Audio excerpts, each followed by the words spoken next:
Hello everybody, welcome back to Let's Play Battletech the Crescent Inception. My name is Aldo from Zaylos Gaming, and if you're here, subscribe and like. Why not? Doesn't cost you any money. Might as well do it. Nah, leave it up to you. I'm not too worried if you do, if you don't. But I'll keep making stuff. So today we are about to see the good doctor tell him. Hopefully he can fix my um hollow disk. Now, this is his building here. I'm pretty sure it is at least. Okay, just to show you though where he is. As you see, I kind of missed him. I don't remember exactly where he is. I knew he was around here somewhere. But I've travelled a bit. Okay. I mean, this is where you can see too, without the scanner, bit hard to find. But you can see there's a lot of places to go. And there's other towns too you can find, but I haven't found any yet. Okay, but they do exist. But let's go have a look at Edward. Not Edward. Mr. Talent. No, don't engage. Here we go. You will enter the inventor's hut. This place is fantastic. From the outside, it looks like a dilapidated hut. But once you get inside, you are amazed by what you see. The interior dimensions look easily 4 times the size the outside hints at.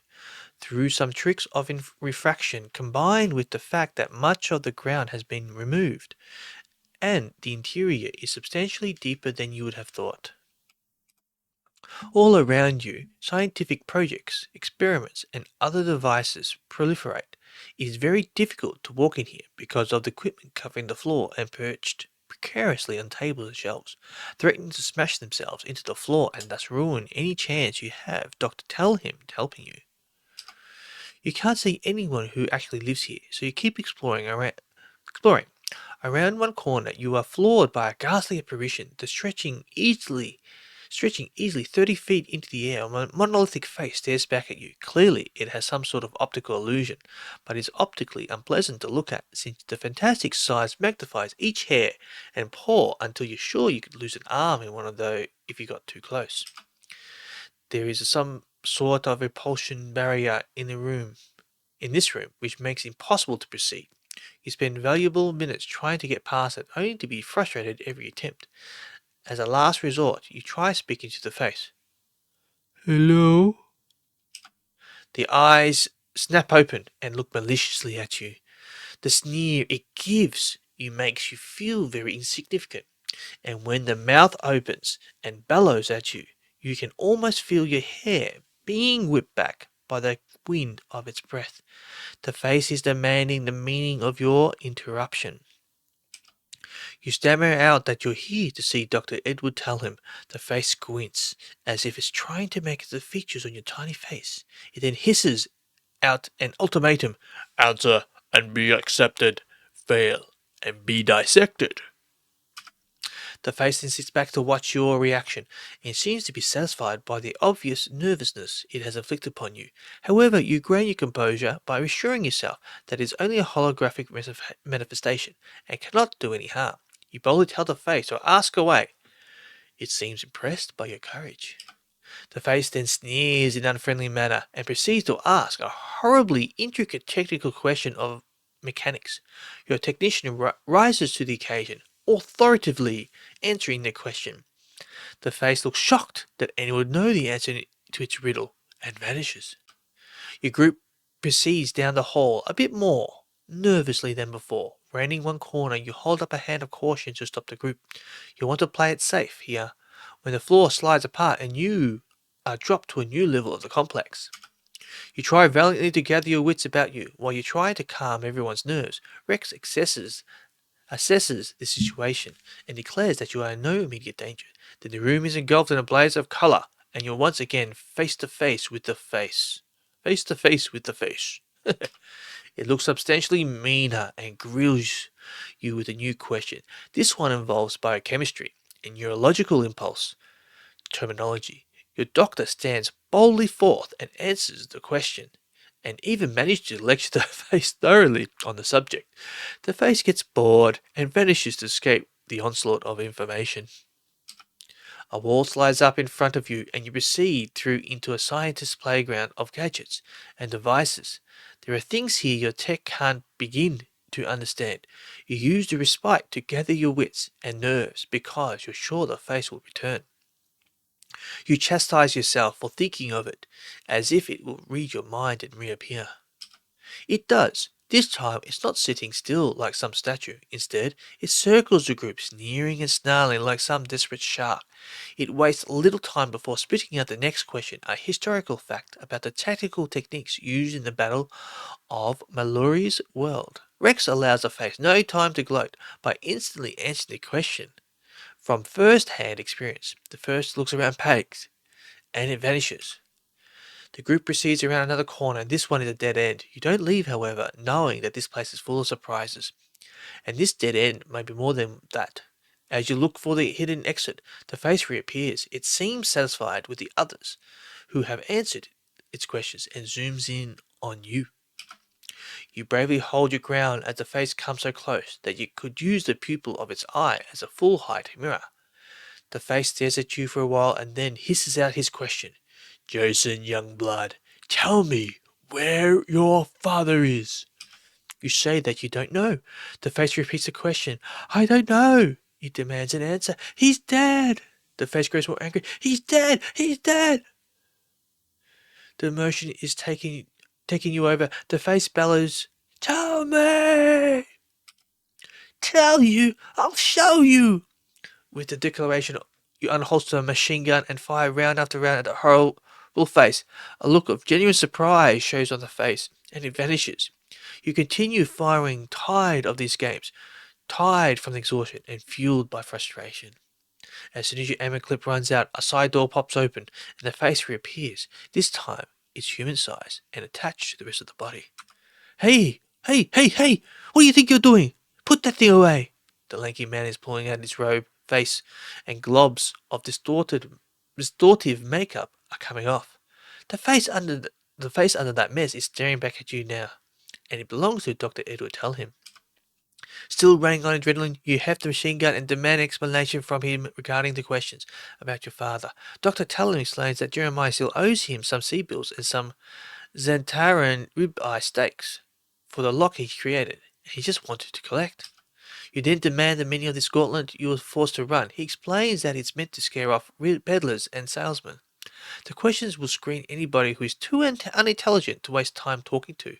He then expresses sorrow over your father's death because Jeremiah was a good man.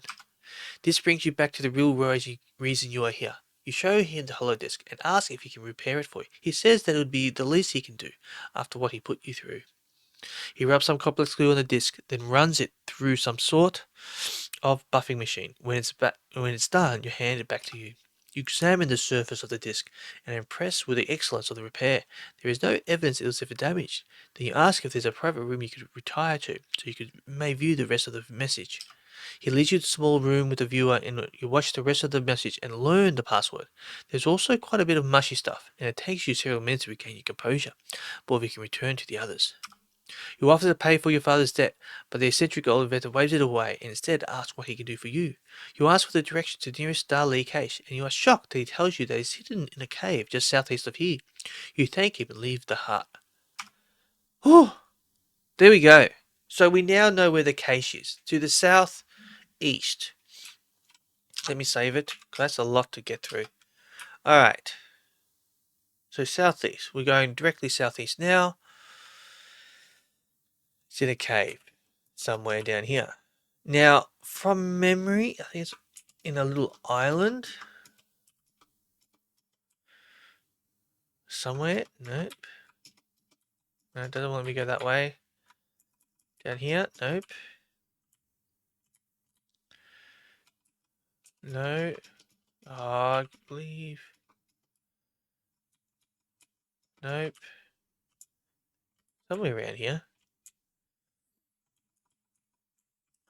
So, where's the map? Maybe further to the right.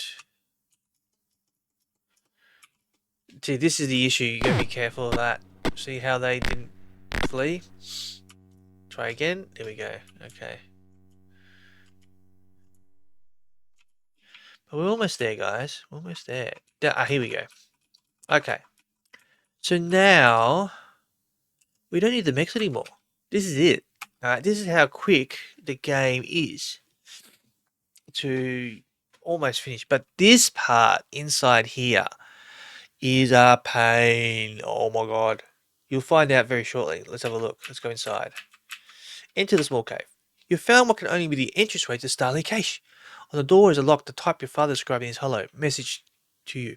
There is also a retinal scanner, which almost has Rex's name printed on it. Rex sets up to the machine and puts his eye over the scanner. It reaches a match, and panel slides back to reveal a sophisticated input device, obviously intended for you to enter the password. You type in the password and the door slides away, allowing you to enter the cache. Now, here, wait. As you enter the cache, you see a note pinned to the wall, addressed to you. Jason, the key to get into the cache is to use the code key and imprint the right codes onto it. Each door needs a red code, blue code, yellow code, and each terminal imprints a single code. No code is reused, and the car can only hold one red, one blue, and one yellow code at a time. When you get to the map room, use the map I gave you. It'll help you. Good luck. Love, Dad. You take the code key in the table and proceed into the ancient league cache. The problem with this place is red code. No, so red code 1. It's a lot of running around. So this one here, this door here, is red code 1. Okay. Now we need to find a blue code. Yes, blue code 3. Red code 1, blue code 3. Okay. Now we need a yellow code. 4. No, not yellow 4. How about this one, yellow 5? There we go, yellow 5. You see how much of a pain this can be?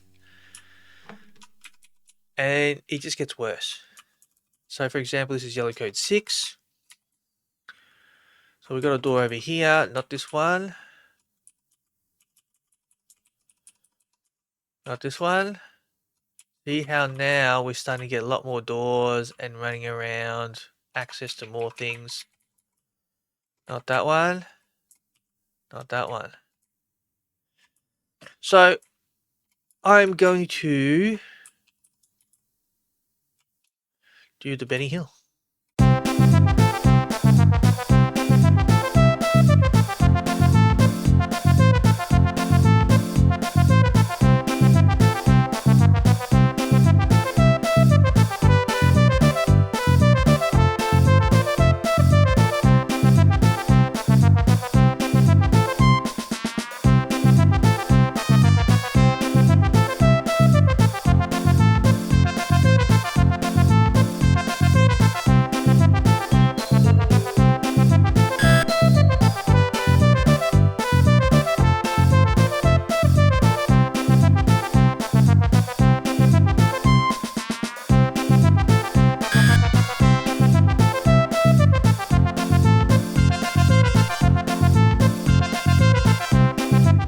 As you can see, this place is where we need to go. Okay. And we'll get there somehow. Somehow we'll get there.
Where's 30?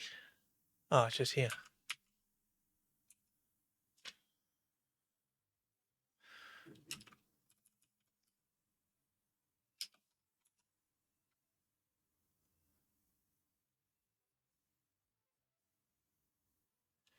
You have found a ladder leading to a second level. Climbing down the ladder, you are shocked by what you see.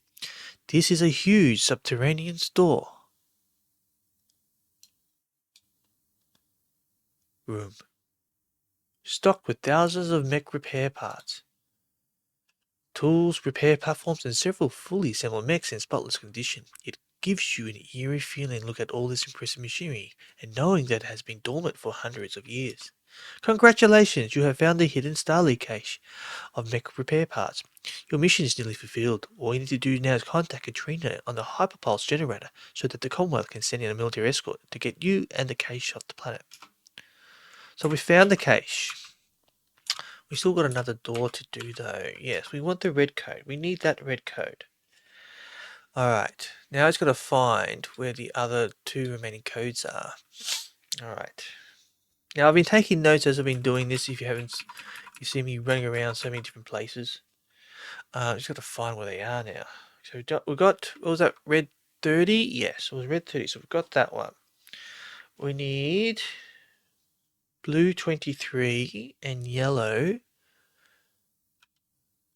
32. Yellow 32, just here, isn't it? Yeah, cool.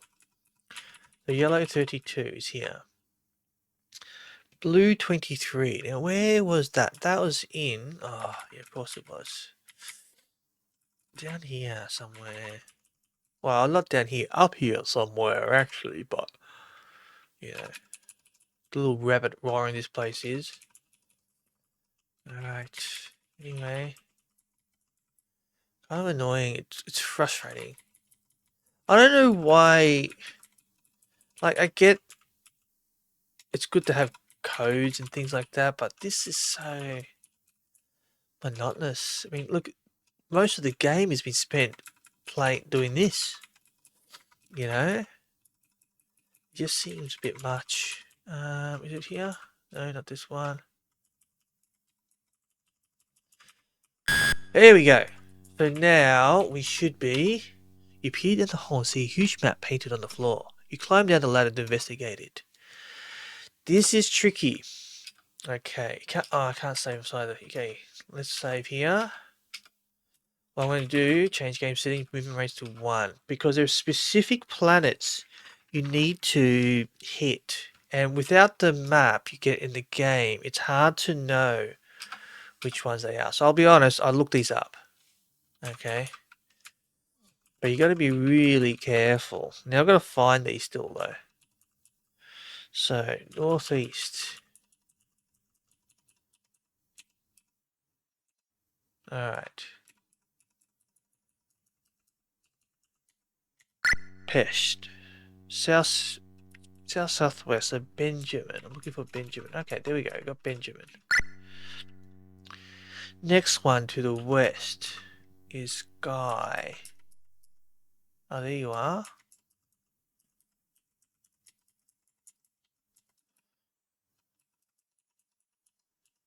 Sky. Somewhere to the south is Summer. Yep. Further south is Ryerson. Okay, to the east is Cahill, so I'll have to go down and around. Hopefully I can get through there okay. And then, somewhere very close should be Akana. Alright, I think that's it. Is there anything around here that I can interact with?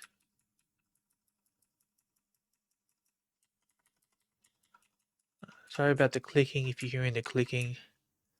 Obviously I do have a mechanical keyboard. Let's have a look. Password accepted. White code installed. You can trigger the hyperpulse generator now. Excellent. Easy scale it back up. So now...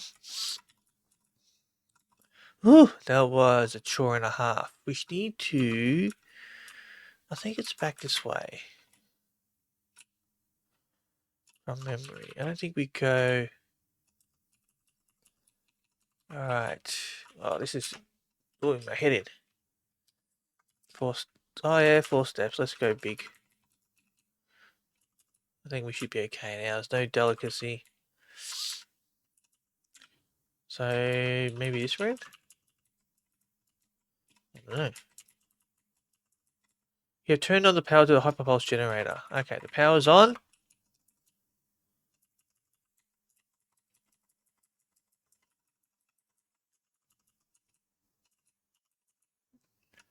Maybe this is not where you use it. Doesn't look like it. Maybe back out here, this side. Hyperpulse generator. Here we go. Go up to the ladder.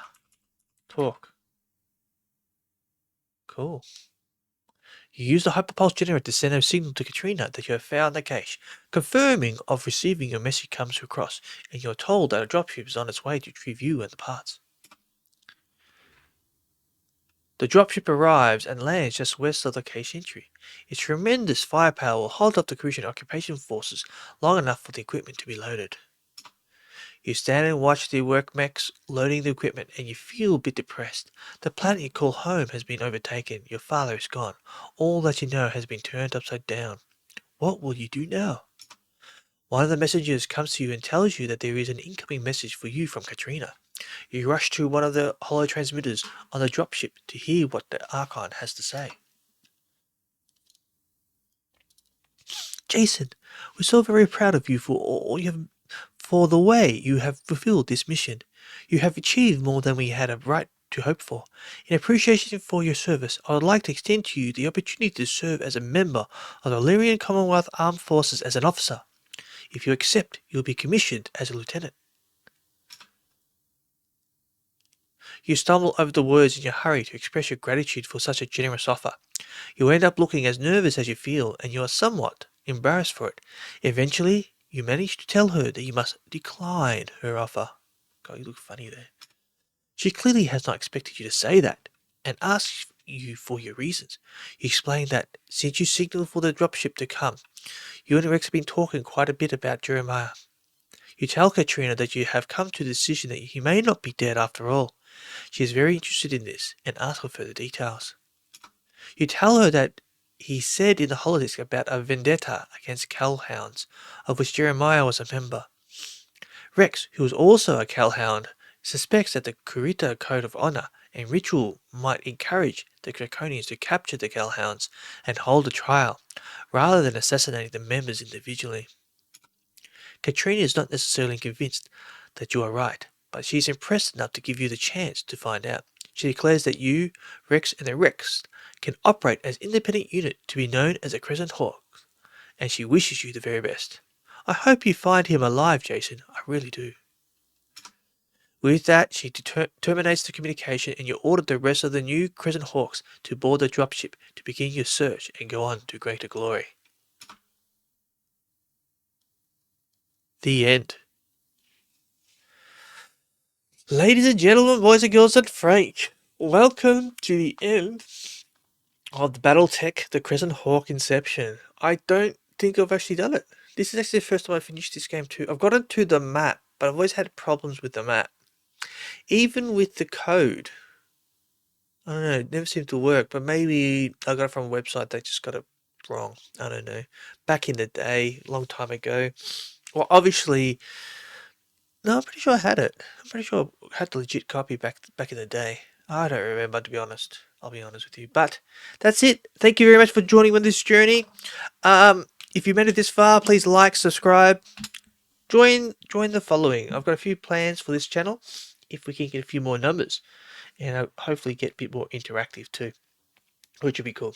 It'd be good to play with some of you guys on Steam and whatnot. But we'll see what happens. We'll see what happens. And if you've got any games you want me to play, let me know in the comments below. Any older games that I might be interested in playing, let me know too. Like, what games did you like to play back in the day? You know? And even newer games too, obviously too. But yeah, thanks all for joining the journey, and see you next time. Bye.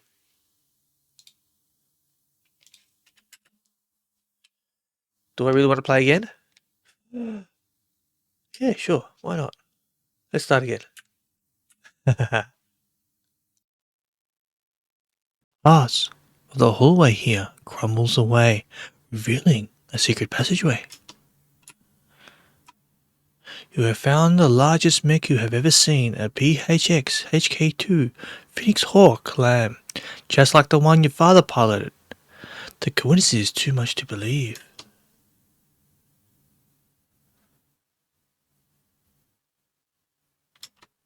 You scramble up the boarding ladder to inspect the mech. Sitting in the cockpit, you notice an empty socket.